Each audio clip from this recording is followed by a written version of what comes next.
15 अगस्त 1947 को हम आजाद हो गए। हम अंग्रेजों से आजाद हो गए। हालांकि उस समय भी हमारे ऊपर फ्रांस का कब्जा था और पुर्तगालियों का कब्जा था। तो वो लोग पुर्तगाली फाइनली 1961 में गए गोवा को आजाद करके। सबसे बाद में गोवा आजाद हुआ है। तो हम लोग तो आजाद हो गए थे, लेकिन बात यहाँ ये आती है कि आजाद हम अंग्रेजों से हो गए थे, लेकिन हमारे ऊपर किसी का शासन ही नहीं था। तो हमारे ऊपर कौन शासन करेगा, ये कोई डिसाइड नहीं था।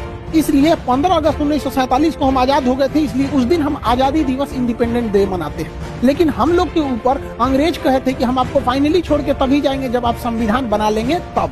तो हम लोग संविधान 1946 से 1949 के बीच में बनाए, जो फाइनली बन के तैयार हुआ 26 नवंबर 1949 को। इसलिए 26 नवंबर 1949 को हम कहते हैं संविधान दिवस। तो आजाद हो गए, संविधान हो गया यहाँ पे। लेकिन जब तक ये संविधान लागू नहीं हो जाता, हम कैसे कहेंगे हमारे ऊपर किसका शासन चल रहा है। रियलिटी में देखिएगा हमारे ऊपर किसका शासन है, संविधान का।